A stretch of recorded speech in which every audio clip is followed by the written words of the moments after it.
Hi everybody. So before I start with the full creative process, I just wanted to show you exactly where I am at now.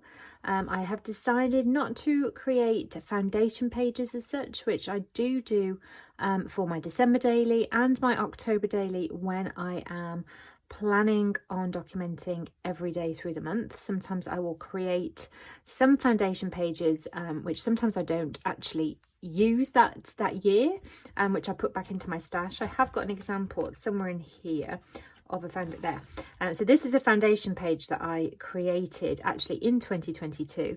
That because I didn't create the project of October Daily that year, I didn't use, so I put it in my stash. And this was, I knew I wanted to probably tell a story about witchy clothes, fun t-shirts that I wear at Halloween time. So I created this at a slightly larger format. I've trimmed it down to fit inside the disc-bound traveller's notebook, knowing that I would then come in with a photo and stick that on there, or pair it with a full page photo and some journaling stuck down here. So a foundation page to add into my album at some point during the month when I was a little bit rushed for time. So I like to create those generally when I know I'm going to be creating every day. But for this project, because this is more of a catch-up project, I've decided not to create that style of foundation page, but I have done some prep work. So as you know, I have already printed out my photos so that I have a photo or a couple of photos for every day during October. So those are already printed. And then what I have done is I have gone through my Traveller's Notebook signatures that I had already printed or cut to size. I've now taken them out of the discs just for ease. And I have put them into an order that match or suit the photos, or complement the photos, if you like, or the stories that I want to tell.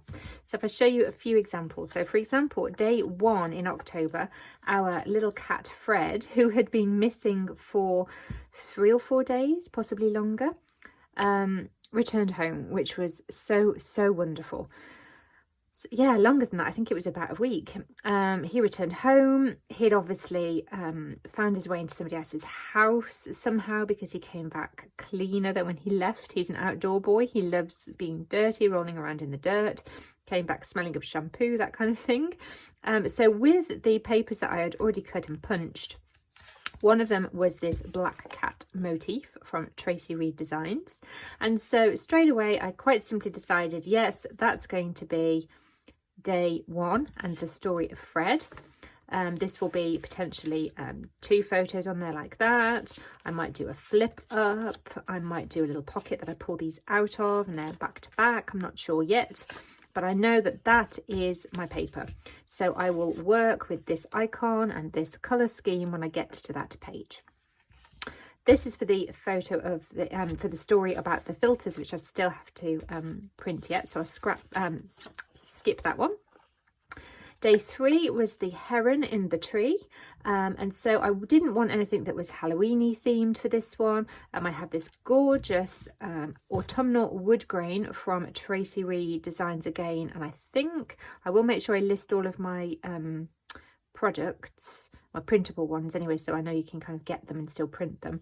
I think this might be Bountiful, it was called. It was an autumnal one, and I really liked this kind of washed out, slightly grainy photo because I had to zoom in to see the heron against these autumnal colours. So once I'd put that there, happy, move on.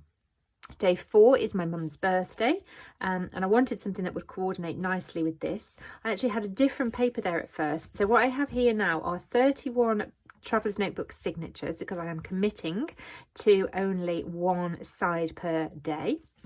But I also have some spares at the end that I already have printed from a new collection, and a few older ones. Yeah, just in case as I go through and when I start creating more fully, I decide to switch anything out. So that one's going to go with that paper. Day 5, I have this Witch's Broom.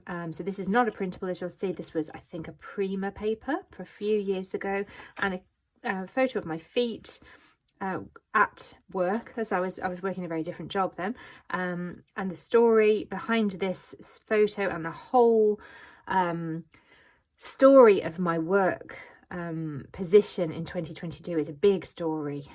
So this works really nicely with this motif, and I know I've got a lot of hidden journaling for this one, so I'm excited to get onto that one.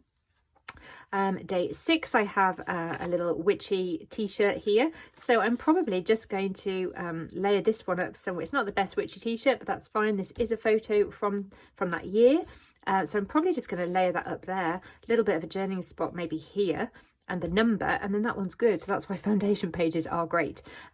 Yeah, so I shall do that. The only thing that is slightly different with this one as a foundation page, as I said earlier, is it's slightly the wrong size. So I may well back this onto a full Traveller's Notebook sized paper, such as this one.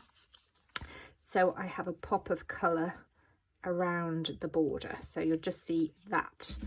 Something that matches this colour scheme over here. So either that looks quite nice, or a pink. I think there are some pink papers in the Haunting collection, which I've still got to print out yet anyway. So yeah, so I'll probably do something like that. Then moving on to here, pictures of the day we picked up our camper van. So those look nice on there. And then here, out in the woodlands, and this lovely woodland autumnal paper. So 2 photos for that again. I might do a grid design, not sure, but that is the process that I went through. So basically I looked through these. I'd already got the papers cut to really limit my decisions. What I want to do here is ease. That's the main thing. This is a big thing to document the month, as it is for me, the month in a few days really, or a shorter space of time. And for you, maybe you're doing exactly the same. Maybe you haven't documented October at all yet. So really the message here is ease and comfort, fun, creative play, no pressure.